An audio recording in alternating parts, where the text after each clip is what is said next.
Hello everyone, this is your third lecture for the chapter Musa Ali's Camel. In our previous lecture, we have read that the two girls, Sama and Dolma, were discussing about the camel, Bactrian camel, and they have met a boy who was in a company of camel calf named Musa Ali. And अब यहाँ पे आपको Bactrian camel के बारे में कुछ उसके बारे में इंफॉर्मेशन दी गई है, वो पढ़ेंगे. The Bactrian camel is originally a native of Mongolia where it is called the haftkai. जो बैक्ट्रियन कैमल है वो ओरिजिनली कहां से बिलोंग करता है? मंगोलिया से, जहां पे उसको हफ्तकाई बोलते हैं. However, it is also found in remote areas of the Gobi and Taklamakan deserts in Mongolia and China, where it was heavily hunted for its hide and meat. साथ ही कहाँ पे पाया जाता है?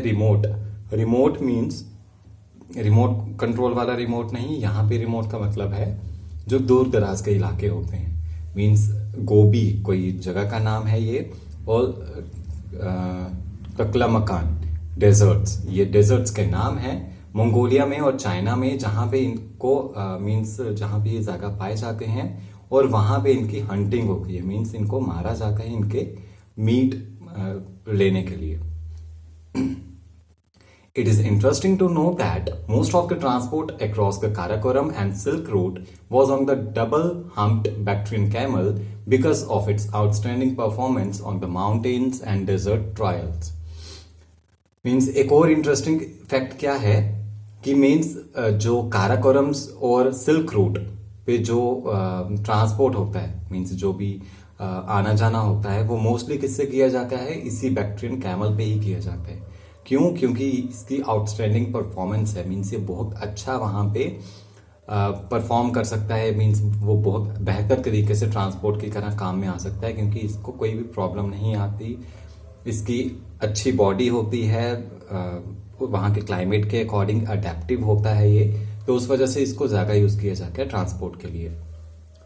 The Bactrian camel is one of the best prepared mammals for the harsh extremes of the desert.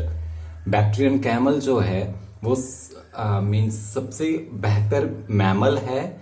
Means जो harsh extremes को भी, harsh extremes means harsh rough climate को, हार्श क्लाइमेट को भी झेल सकता है. डेजर्ट के रफ क्लाइमेट को भी झेल सकता है वो. Faced with the scorching heat, chilling cold and scarcity of food and water, many animals struggle, but the wild haftkai faces all the odds.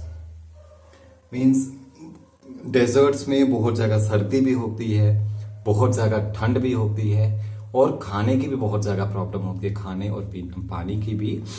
तो बाकी के जो भी मैमल्स होते हैं वो भी काफी स्ट्रगल करते हैं, लेकिन वो सब के सब सरवाइव नहीं कर सकते. लेकिन बैक्ट्रियन कैमल या हफ्तकाई जो मंगोल में बोला जाता है, उसको मंगोलिया में, वो कैमल हर एक प्रॉब्लम को आराम से रह सकता है. मीन्स उसके बिना भी मीन्स सारी प्रॉब्लम्स फेस कर सकता है. The camel can cover around 50 kilometres a day. और जो कैमल है वो 50 किलोमीटर्स एक दिन में इतना चल सकता है वो. The camel's long narrow nostril and dense eyelashes efficiently prevent damage from sandstorms. Means इसके नोस्ट्रिल्स जो होते हैं काफी छोटे छोटे होते हैं. मीन्स जो नेसल कैविटी होती है इसकी वो काफी छोटी छोटी होती है, और जो उसके आई लैशेज होते हैं वो काफी घने होते हैं. ठीक है, जिसकी वजह से अगर सैंड स्टॉर्म होगा भी, मीन्स रेत का तूफान चलेगा भी, तो वो आई लैशेज की वजह से उसकी आंख में भी रेत नहीं जाएगी, और उसके नोस्ट्रिल्स अगर छोटे छोटे होंगे तो इसके नोज में भी रेत नहीं जाएगी, सैंड नहीं जाएगी. तो इसकी वजह से ये इजीली ट्रेवल कर सकता है. It sweats and urinates little, thus prolonging resistance to thirst. ये स्वेट मीन्स पसीना, और यूरिनेट मीन्स टॉयलेट भी बहुत कम करता है, जिसकी वजह से ये इसको प्यास बहुत कम लगती है. मीन्स बहुत देर तक ये प्यासा भी रह सकता है. और इसकी स्पेशल अडेप्टेशन क्या है? Snow shoe effect prevents sinking in sand as the body weight rests on sole pads with only front ends of the hooves touching the ground.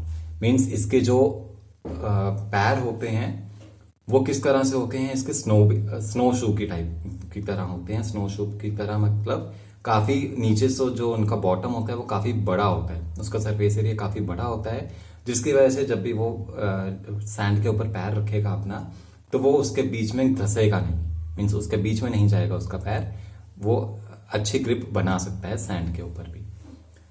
Long legs allow the camel to travel great distances easily. इसकी लंबी लंबी टांगे होती हैं तो इसकी वजह से ये ज्यादा लंबा भी ट्रेवल कर सकता है आराम से. Thick callused knees protect the joints when the animal lies down. Callused means जो मीन्स बाहर से भी कवर्ड होते हैं, मीन्स डबल तरह से वो कवर्ड होते हैं जिस तरह से, तो उसकी वजह से क्या होता है कि वो जब बैठता है तो वो उसको प्रोटेक्ट करते हैं. मीन्स सैंड वगैरह से उसको प्रोटेक्ट करते हैं कि वो इजीली बैठ सकता है. The most noticeable feature of the Bactrian camel is it's 2 humps. इसके 2 हम्प होते हैं. ऐसे नॉर्मली जो कैमल्स होते हैं उनका एक ही हम्प होता है जो पीठ के ऊपर उसके होता है ऊंचा सा, लेकिन इसको 2 होते हैं. At the hump the average height of the camel is 7 feet. Means hump के साथ अगर हाइट मेजर की जाए एक कैमल की तो वो 7 फीट तक होती है. A common misconception is that the camel's humps are used for storage of water. एक मिसकंसेप्शन है कि जो हम्प होता है इसका कैमल का वो पानी को स्टोर करता है. मीन्स उसमें पानी को स्टोर करके रखते हैं वो कैमल्स अपने लिए. In reality the humps contain a huge amount of fat, approximately 36 kgs, which is used when the food is scarce.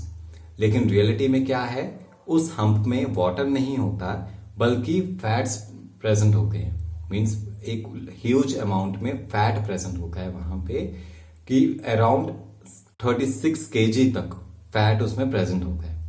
तो अगर उनको कभी खाने की कमी आ जाए या पानी की कमी आ जाए तो वो उसी फैट को कंज्यूम करते हैं.